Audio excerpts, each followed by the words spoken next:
Kisah Para Rasul 12 ayat 1 sampai dengan 19, Yakobus mati, Petrus dilepaskan dari penjara. Demikianlah firman Tuhan. Kira-kira pada waktu itu Raja Herodes mulai bertindak keras terhadap beberapa orang dari jemaat. Ia menyuruh membunuh Yakobus saudara Yohanes dengan pedang. Ketika ia melihat bahwa hal itu menyenangkan hati orang Yahudi, ia selanjutnya menyuruh menahan Petrus juga. Waktu itu hari raya roti tidak beragi. Setelah Petrus ditangkap, Herodes menyuruh memenjarakannya di bawah penjagaan 4 regu. Masing-masing terdiri dari 4 prajurit. Maksudnya ialah supaya sehabis Paskah, ia menghadapkannya ke depan orang banyak.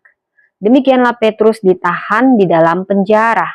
Namun jemaat dengan tekun mendoakannya kepada Allah.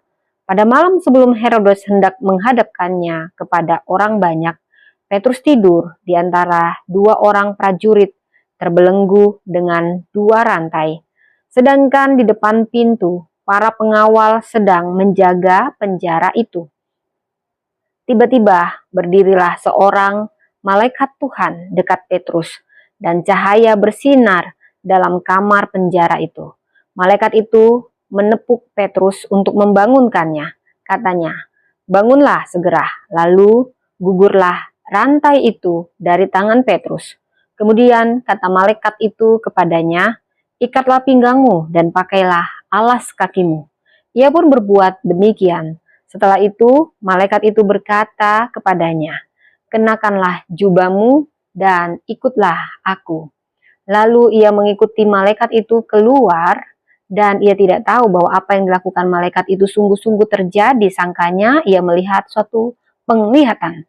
Setelah mereka melalui tempat penjagaan pertama dan tempat penjagaan kedua, sampailah mereka ke pintu gerbang besi yang menuju ke kota. Pintu itu terbuka dengan sendirinya bagi mereka. Sesudah tiba di luar, mereka berjalan sampai ke ujung jalan, dan tiba-tiba malaikat itu meninggalkan dia.